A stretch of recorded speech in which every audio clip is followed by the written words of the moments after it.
journal vous est offert par le FPI, Fonds de promotion de l'industrie, votre partenaire privilégié pour la réussite de vos projets.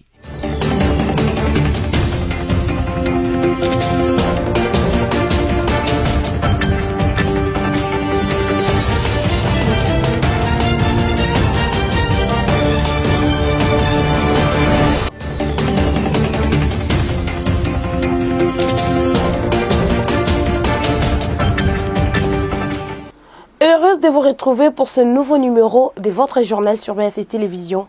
Voici les titres. Le chef de l'État, Félix Antoine Tshisekedi Tshilombo, a inspecté les travaux de réhabilitation de l'avenue Elengesa le mercredi 11 novembre 2020 dans la soirée, accompagné du gouverneur de la ville de Kinshasa, Jean-Tini Ngobila Mbaka, et de son gouvernement. Et puis, le Premier ministre Sylvestre Ilonkamba a accordé une audience ce jeudi 12 novembre 2020 à la primature à une délégation de la Conférence épiscopale nationale du Congo, SENCO, conduite par son président, Monseigneur Marcel Outembi. Enfin, à Kolwezi, dans la province du Lualaba, la délégation de Fonds de promotion de l'industrie a visité les installations de la société de surveillance minière. Encore une fois, bienvenue dans ce journal. Le chef de l'État, Félix Antoine Tshisekedi Tshilombo, a inspecté les travaux de réhabilitation de l'avenue Elengesa le mercredi 11 novembre 2020 dans la soirée, accompagné du gouverneur de la ville de Kinshasa, Jean-Tini Ngobila Mbaka, et de son gouvernement. Les détails avec Espérance Lovono. C'est dans les après-midi du mercredi 11 novembre 2020 que le chef de l'État, Félix Antoine Tshisekedi Tshilombo, s'est rendu sur l'avenue Elengesa pour inspecter les travaux de la réhabilitation de cette voirie, accompagné par son initiateur, le gouverneur de la ville, Jean-Tini Ngobila Mbaka. Une foule immense a accueilli le président de la République. Sur cette visite d'inspection, les Kinois se sont exprimés. Les véhicules vont reprendre sur ces tronçons. Nous serons dans la joie parce que des activités vont de nouveau reprendre. Que le Seigneur le bénisse. Regardez cette route qui était déjà oubliée.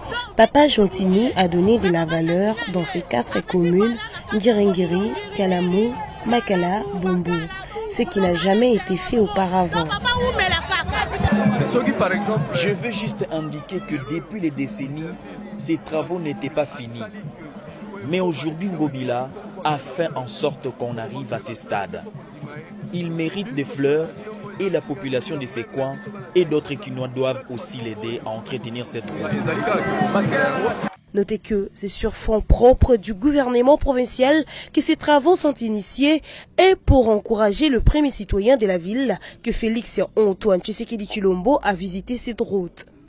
Longue de 6 km, la route Elengesa traverse 6 communes, à savoir Kalamu, Ngirengiri, Bumbu, Makala, Selembao et Mongafula. Et cette route qui relie le nord et le sud de la capitale devrait désengorger les autres artères en voie aux fréquents bouchons. Les analystes et observateurs politiques voient dans la crise politique actuelle la volonté de ravir la majorité parlementaire au FCC en raison des avantages que la Constitution congolaise donne à la famille politique qui dispose d'une telle majorité. Votre rédaction vous en dit plus dans cette réflexion. Suivez. À l'analyse des observateurs, la crise de politique congolaise actuelle est artificielle et elle a été forgée pour en arriver à la requalification de la majorité parlementaire étant donné les avantages politiques définis par la Constitution dont jouit la famille politique qui dispose d'une telle majorité. Les avantages comme fournir le Premier ministre, les cadres qui occupent les ministères clés ainsi que les présidents des 2 bureaux des 2 chambres du Parlement. Les consultations sont ainsi comme un artifice politique pour légitimer la canaille de confiscation de cette majorité au FCC. Ces consultations doivent aussi recruter les appuis politiques et sociaux afin de contourner la Constitution qui n'autorise aucune requalification d'une majorité parlementaire durant une législature. Même si les élections anticipées seules peuvent requalifier la majorité parlementaire et ne se tiennent pas à n'importe quelle condition. La requalification de la majorité permettrait de diminuer politiquement Joseph Kabila et le FCC. La justice serait instrumentalisée pour des poursuites judiciaires contre ces cibles. Le contrôle de la Cour constitutionnelle servirait à garantir certaines violations de la Constitution pour réussir certains objectifs. L'adhésion de l'opinion se réalise sur fond des diabolisations méthodiques et à outrance de Joseph Kabila et du FCC sur un socle de populisme manifeste. Il y a des propos et actions qui montrent que Janine Mabunda est visée, de même que Sylvestre Ilunga, comme la plainte contre la présidente de l'Assemblée nationale au Conseil d'État et les propos de certains au Premier ministre à démissionner. Les propos de certains au peuple à prendre pour cible les cadres du FCC obéissent à la logique d'un coup de force pour un passage forcé qui risque de dégénérer en une guerre civile. Et la corruption, le moyen utilisé pour accélérer le ralliement des parlementaires pour tout ce qui doit se faire en son sein pour atteindre les objectifs définis. Face à la crise qui règne en République démocratique du Congo, le Premier ministre Sylvestre Ilunga Ilunkamba a accordé une audience ce jeudi 12 novembre à la primature, à la délégation de la conférence épiscopale nationale du Congo, SENCO, conduite par son président, Monseigneur Marcel Outembi, pour apporter leur contribution aux uns et autres pour pouvoir sortir de cette crise. Merci, Mayangila. Dans la quête de la solution à la crise qui secoue la RDC, les évêques catholiques, membres de la conférence épiscopale nationale du Congo, demandent au Premier ministre Sylvestre Ilunga Ilunkamba de s'impliquer afin de mettre à l'abri le pays des conséquences néfastes qui peut engendrer ces climats, des tensions qui se manifestent au sein de la coalition gouvernementale. D'après le secrétaire général de la SENCO, Abbé Donatien Cholet, le chef du gouvernement a un rôle prépondérant à jouer pour trouver une issue heureuse à cette situation. Comme vous le savez, le ciel sociopolitique nuageux, il y a une crise au niveau politique, ce qui justifie les consultations initiées par le chef de l'État. Les évêques, comme pasteurs, sont préoccupés par l'impact de cette crise sur la vie des Congolais qui ne fait que dégrader au jour le jour. Ils sont en train d'apporter leur contribution aux uns aux autres pour pouvoir sortir de cette crise. Le Premier ministre est la plaque tournante de la gestion de ce pays. C'est lui le chef de gouvernement, c'est lui qui doit canaliser tous les efforts des différents ministères pour que le peuple congolais puisse se retrouver pour parler aussi congolais. Alors, il a aussi quelque chose à faire pour... il est un peu comme au milieu du village, si vous voulez dire. Les évêques ont pensé l'approcher pour écouter son analyse et aussi lui demander... prodiguer quelques conseils et aussi lui demander de s'impliquer à son niveau pour arriver à un lendemain meilleur. Ben écoutez, il a un rôle à jouer dans la mesure où il peut montrer les conséquences de ce qui se passe par rapport à la gestion du pays. Hormis leur participation aux consultations initiées par le président de la République, Félix-Antoine Tshisekedi, dont le but est de créer une union sacrée, les prélats catholiques mènent des bons offices pour tenter de concilier les vues des différents protagonistes en vue de mettre fin à la crise politique qui sévit au pays. Pour rappel, les évêques de la SENCO ont pris langue mardi dernier avec l'ex-président Joseph Kabila, autorité morale du Front commun pour les Congo. Les directeurs généraux de la SCTP, ex-ONATRA, de la SNEL et de la Régie des eaux étaient les hôtes du Premier ministre Sylvestre Ilunga Ilunkamba mercredi pour évoquer la situation économico-financière de leurs entreprises respectives. Merci, c'est Mayangila, signe encore ce reportage. La relance de l'outil de production et la mise en œuvre de la retraite des agents et cadres de la SCTP ont été abordés en priorité, ainsi que les programmes d'urgence de la SNEL, de la Régie des eaux, pour tenir la production de l'électricité et de l'eau potable jusqu'à la fin de l'année. Pour les managers de ces entreprises publiques, En exposant les difficultés socio-économiques de leurs entreprises, il était question d'obtenir du chef du gouvernement des solutions urgentes sur la relance de la production. Nous disons aux agents que le Premier ministre, chef du gouvernement, a pris ce problème à bras le corps. Et étant un ancien manager de la SNCC, il connaît très bien la situation de toutes nos entreprises publiques et qui s'est investi pour que nous puissions avoir un dénouement heureux. Donc les agents doivent avoir l'espoir qui peut-être demain sera le meilleur pour notre entreprise, surtout dans le relance de ces activités en renouvelant les outils de production. À ce qui concerne la SNEL et la Régie des eaux, chaque directeur général a présenté les programmes d'urgence pour tenir la production de l'électricité et de l'eau potable jusqu'à la fin de l'année, souligne Jean-Baudouin Maillot.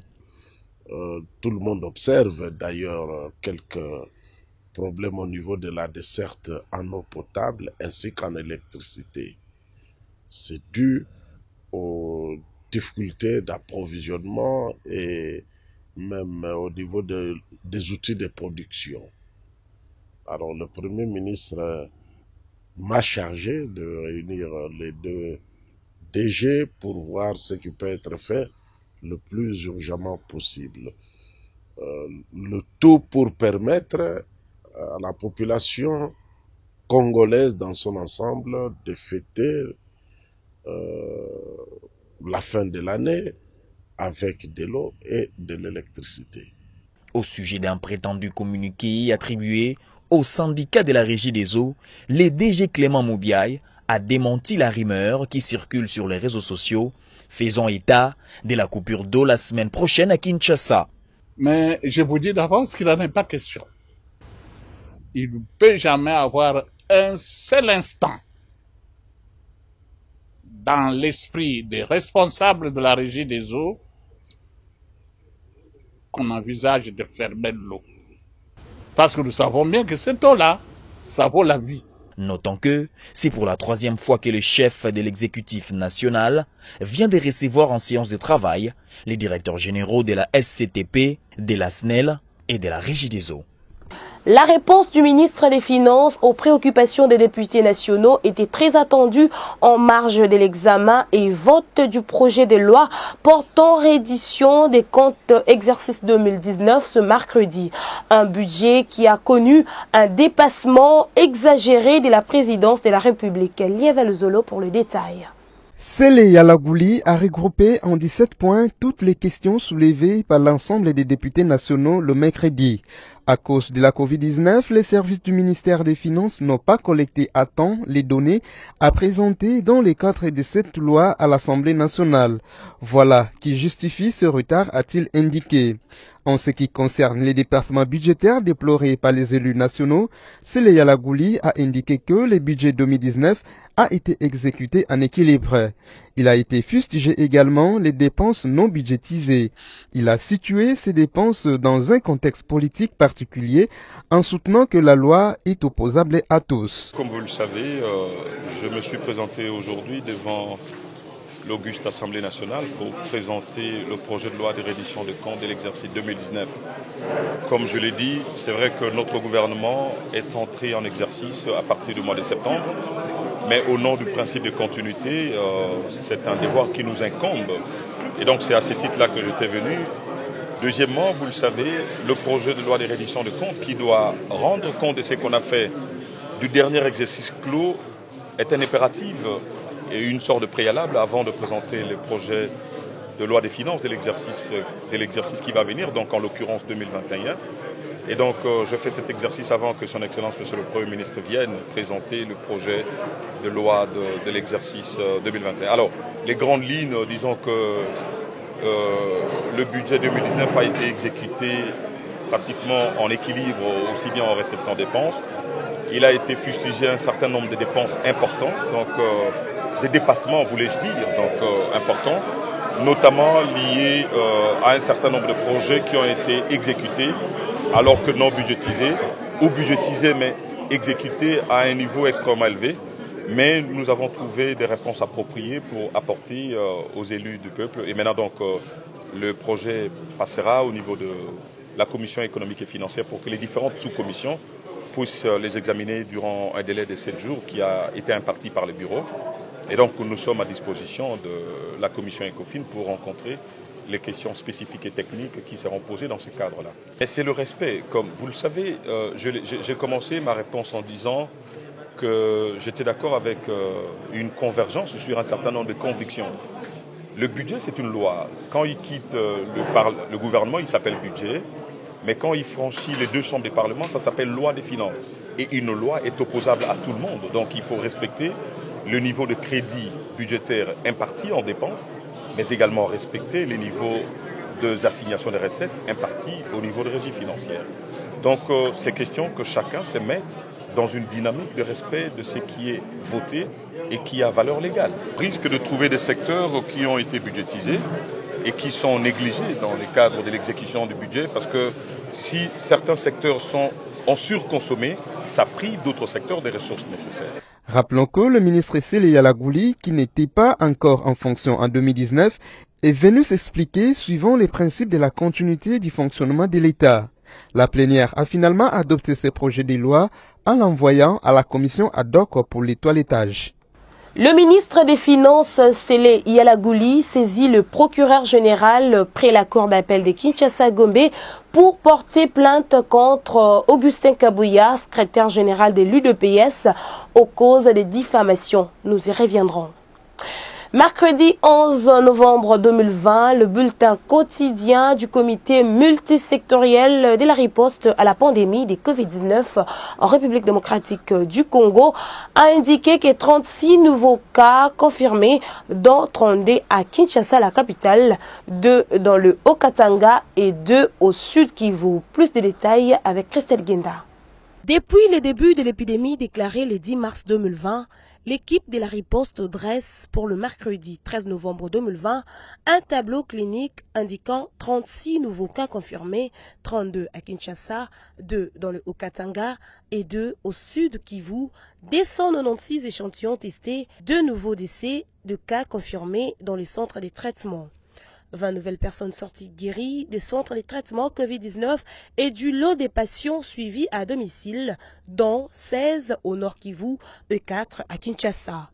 Le cumul des cas est de 11 692, dont 11 691 cas confirmés et improbables. Au total, il y a eu 318 décès, 10 983 personnes guéries et 22 provinces touchées sur les 26 provinces qui forment la République démocratique du Congo.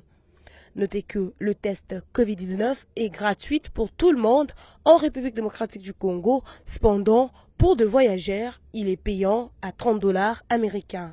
Le Fonds national de la solidarité contre la Covid-19, FNSCC en sigle, a mis à la disposition de l'hôpital général des références de Kinshasa, l'ex-Mamayemo, un lot de matériel de lutte contre la pandémie de Covid-19 mercredi 11 novembre 2020. Espérance Lovono. Le Fonds national de solidarité contre la Covid-19, FNCC en sigle, a mis à la disposition de l'hôpital général des références de Kinshasa ex-Mamayemo le mercredi 11 novembre 2020 un lot de matériel de lutte contre la pandémie de Covid-19.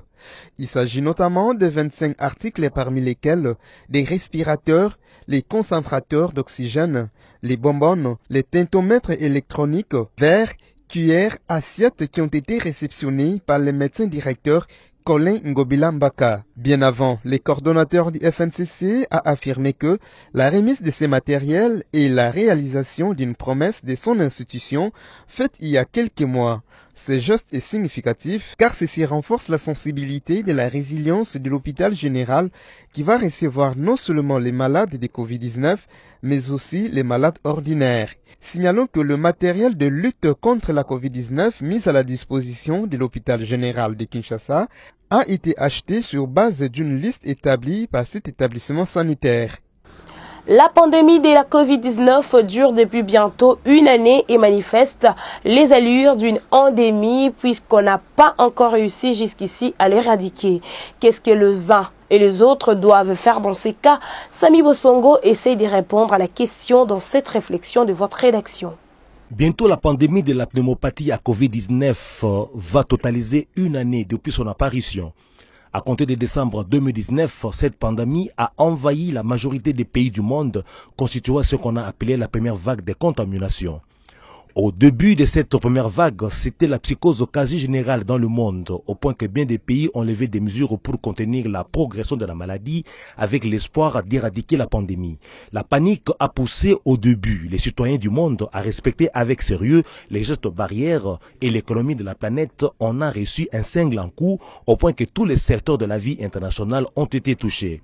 Les conséquences ont été tellement dures qu'aucun pays du monde n'est prêt à prendre de nouveau des mesures qui vont paralyser son économie. Entre-temps, la pandémie n'est pas vaincue et qui pisait, nous assistons même à une deuxième vague de contamination. Celle-ci a fait réagir les pays affectés comme la France qui a instauré un nouvel état d'urgence sanitaire depuis fin octobre dernier qui est différent du premier. Il se trouve que plus la pandémie dure, plus elle devient une endémie, de sorte que les gens ont compris qu'il faut faire avec sans paralyser les activités économiques. La pneumopathie à Covid-19 vit maintenant avec nous comme le sida, le paludisme, etc. On connaît les voies de contracter ces maladies et les moyens de les éviter.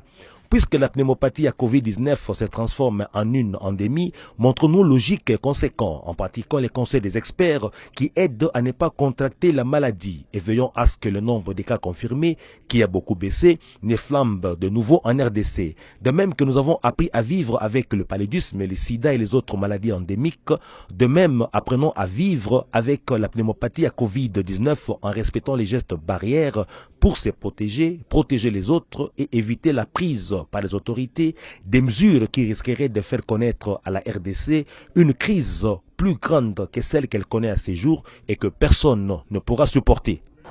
Dans le bulletin ce mardi 10 novembre 2020 rendu public mercredi 11 novembre du Comité national multisectoriel de la riposte à la maladie à virus Ebola, il a été rapporté qu'aucun nouveau cas confirmé n'a été enregistré jusqu'au 42e jour consécutif. Christelle Guenda.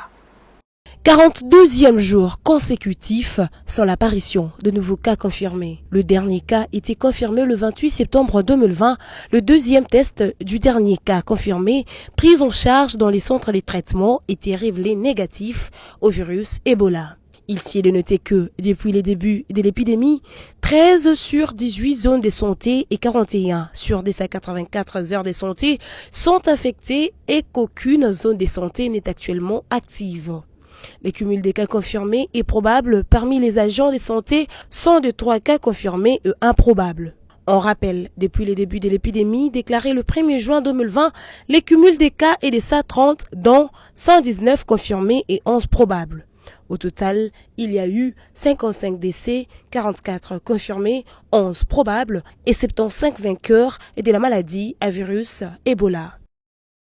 Accusés de kidnapping, Bizimungu Manirakiza, Mupendi Paul Roger et Tuizerinara Eli, tous des sujets rwandais, sont aux arrêts depuis le mercredi 11 novembre 2020 au quartier Mugunga, à l'ouest de la ville de Goma, dans la commune de Karisimbi. Suivez.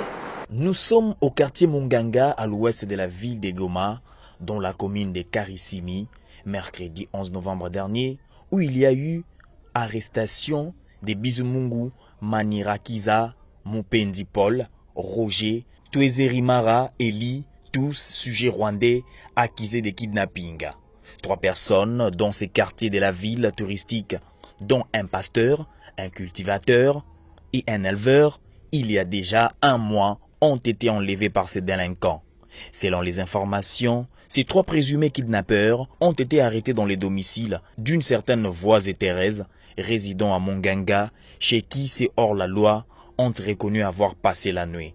Notez que ces 3 suspects ainsi que leurs complices sont présentement au cachet de l'Agence nationale des renseignements ANER à Goma. Ils ont demandé de retourner au Rwanda après ces forfaits. Répondant aux questions de la presse dans la province du Sud Kivu, le ministre provincial de l'Intérieur, Lwabanji Lwasingabo, a déclaré qu'ils se sont rendus à Minembwe sans ordre et frais d'émission. Ramazani Saloumou nous fait le point. Le ministre de l'Intérieur au Sud Kivu affirme qu'ils étaient déplacés à Minembwe le 28 septembre dernier pour l'installation du bourgmestre et sans ordre de mission ni frais de mission. Il a dit mardi 10 novembre, dont les éléments des réponses apportées à la question lui est adressée par le député Ali Massimatié concernant l'installation du bourgmestre de Minembwe. Selon lui, la territoriale est un service pratiquement paramilitaire. Il dit avoir informé à la veille de mission par le gouverneur de l'arrivée du ministre d'État en charge de la décentralisation. Le ministre affirme qu'un ordre de mission de régularisation a maintenant été rédigé au retour, comme cela arrive parfois. Répondant à la question sur l'objet qui était mentionné sur son ordre de mission, le ministre fait savoir que quand il voyage avec le gouverneur, les documents mentionnent généralement comme ordre de mission accompagner monsieur le gouverneur de province. Dans tous les cas, il note que l'installation du bourgmestre de Minembwe a été décidée sur place à Minembwe. Toutes les missions du gouverneur et de votre serviteur, ministre Loabashi, ne sont pas décidées au conseil de ministres. C'est de la routine administrative, dit-il. Le député provincial Kababili s'est dit très désiré par cette façon d'agir du gouvernement provincial. Pour lui, cette attitude expose la nudité et le dysfonctionnement de l'exécutif provincial du Sud Kivu. Il s'étonne comment un ministre peut se déplacer sans ordre de mission, dénonçant le fait d'avoir imprimé un acte administratif de la province, comme l'a dit le ministre dans un secrétariat public. À Kolwezi, dans la province du Lualaba, la délégation du Fonds de promotion de l'industrie a visité les installations de la Société de surveillance minière, un projet qu'il a lui-même financé à hauteur de 10 millions de dollars. Suivez. La Société de surveillance minière SSM est un laboratoire dédié à l'analyse chimique de minerais extraits en vertu du droit minier de la République démocratique du Congo. Son existence est un exemple concret de l'application de la loi sur la sous-traitance dans le secteur minier en RDC. Le projet a été soutenu par le Fonds de promotion de l'industrie FPI à hauteur de 2 millions de dollars américains. Doté d'un équipement moderne, dernière génération, utilisant des techniques qui répondent aux normes internationales, cette société, aux capitaux et actionnariat 100% congolais, installée à Kolwezi dans le Lualaba, est aujourd'hui un de quelques rares laboratoires dédiés à l'analyse chimique de minerais, le mieux outillé du pays. Sur le plan technologique, SSM est capable d'opérer localement la détection et la quantification de toutes les substances minérales, l'analyse de métaux, l'analyse des alimentations des usines, l'analyse de rejets et affluents usines, ainsi que toutes les autres analyses en rapport avec une activité minière, de recherche, d'exploitation et environnementale. Son directeur général, Moutale Johnson Desroyer, salue l'accompagnement du FPI. Ça, c'est un projet qui mûrit dans la tête des actionnaires de SSM depuis 2018. Et nous avions juste une partie des fonds pour pouvoir exécuter ce projet-là.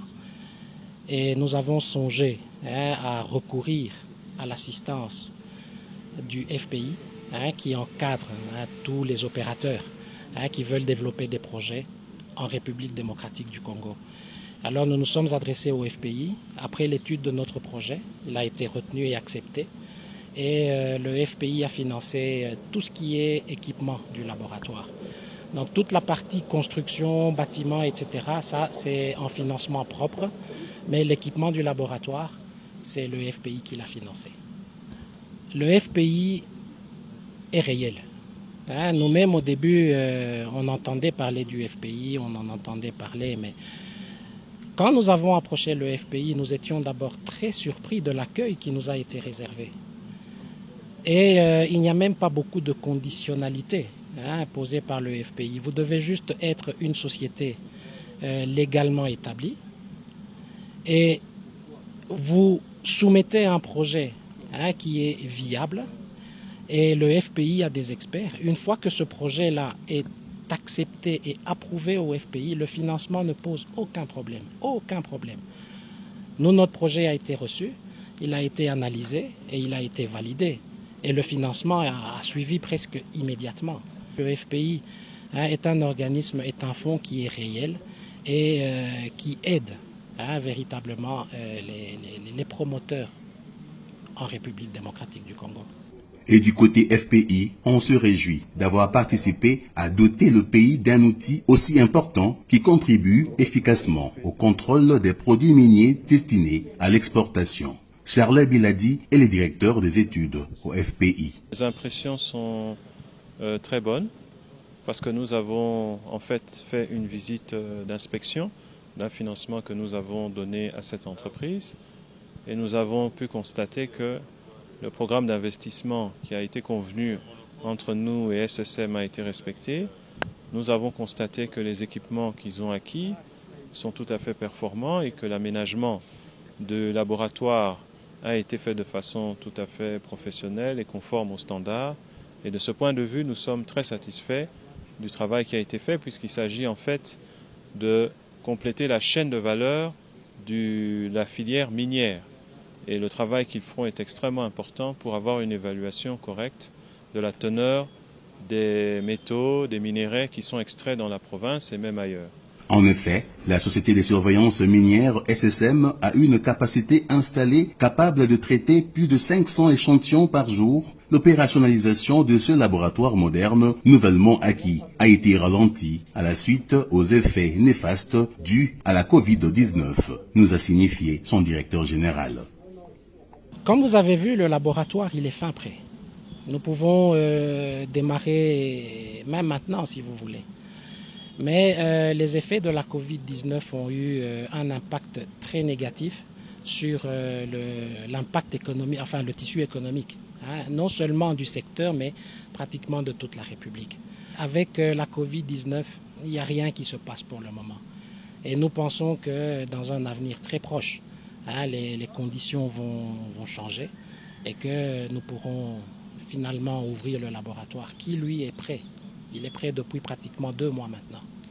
Nous l'avons aussi appris. Pour la fiabilité de ces analyses, SSM a une accréditation de l'Office congolais des contrôles OCC valide pour le pays, mais aussi auprès des 111 pays à l'étranger.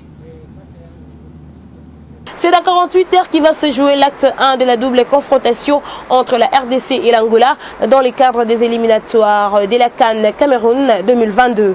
Étant donné la qualité de la sélection, le moyen mis à la disposition du staff technique national et le temps de la préparation, quelles sont les chances des Léopards face au Palancash Negras ce samedi 14 novembre au stade des Martyrs? Sami Bosongo a essayé de répondre à la question.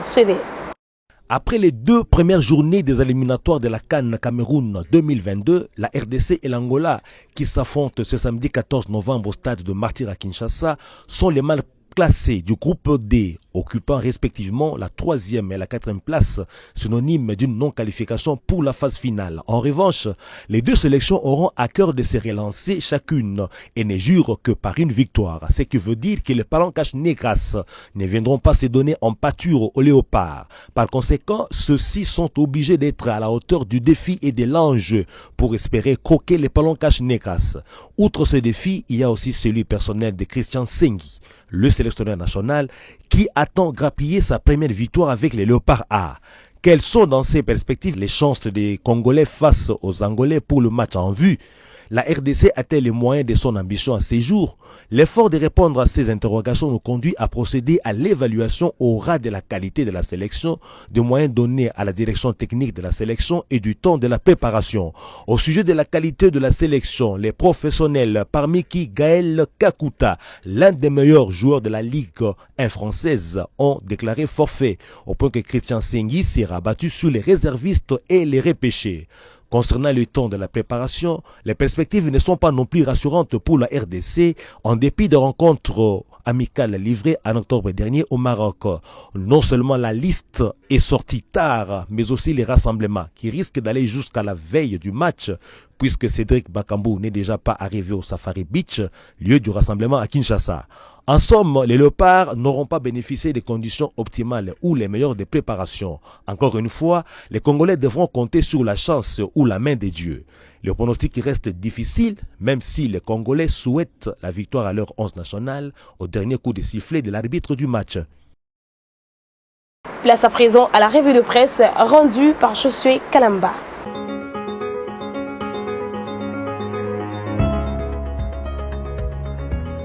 Merci de votre fidélité à BCTV. Mesdames, Messieurs, voici la revue de presse.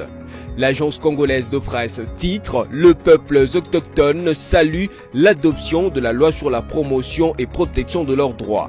Le peuple autochtone pygmée, PAP en sigle de la RDC, ont salué dans une correspondance parvenue mercredi à l'ACP l'adoption de la loi portant protection et promotion de leurs droits par la commission mixte de l'Assemblée nationale. Le coordonnateur national de la dynamique de groupe de peuples autochtones, Patrick Saïdi, a indiqué que le pape ont accueilli avec joie cette nouvelle après plus de 20 jours de travaux intenses tant sur le fond que sur la forme de l'écriture de cette instruction. Poursuivons avec Forum des As, qui note en grand titre « À la suite de ses propos sur fond d'incitation à la violence mardi dernier au siège de l'UDPS, tollé contre Augustin Kabouya ». Dans un meeting mardi 10 novembre au siège national du parti à la 11e rue Lumété, le secrétaire général de l'Union pour la démocratie et le progrès social UDPS a eu un ton grave et de mots durs contre le Front commun pour le Congo FCC, plateforme politique dirigée par le chef de l'État honoraire Joseph Kabila Kabange. Sans filtre, Augustin Kabouya s'est personnellement attaqué à l'actuel argentier congolais qu'il a accusé de bloquer intentionnellement la rémunération des militaires, des policiers, des agents et fonctionnaires de l'État du mois d'octobre dernier pour dresser ce dernier contre le chef de l'État. Terminons cette revue de presse avec ce titre de Capi.net. Chikapa, la société civile s'alarme sur les conditions de traversée de la rivière Kassai. Des organisations de la société civile du Kassai s'inquiètent des conditions de traversée de la rivière Kassai depuis que le pont jeté sur ce cours d'eau s'est effondré en octobre dernier.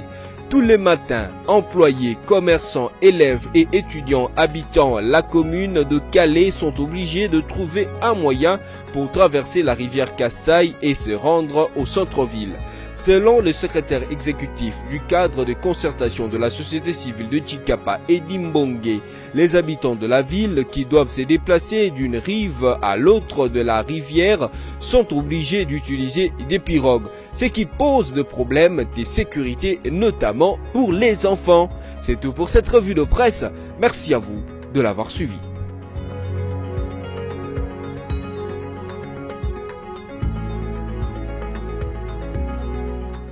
Si vous nous avez pris en cours de diffusion, voici les rappels de principaux titres.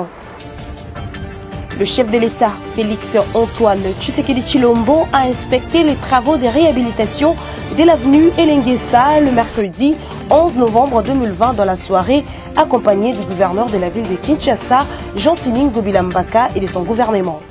Et puis, le Premier ministre Sylvestre Ilunkamba a accordé une audience ce jeudi 12 novembre 2020 à la primature à une délégation de la conférence épiscopale nationale du Congo, SENCO, conduite par son président, Monseigneur Marcel Outembi.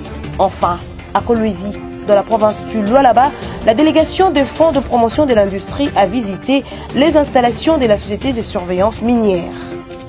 Mesdames et messieurs, ce journal qui a été préparé par l'ensemble de la rédaction de BAC Télévision est terminé. Merci à vous de l'avoir suivi.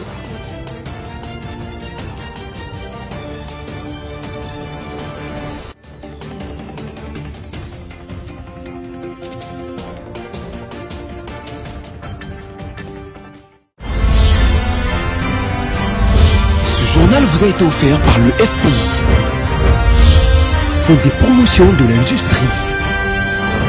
Votre partenaire privilégié pour la réussite de vos projets.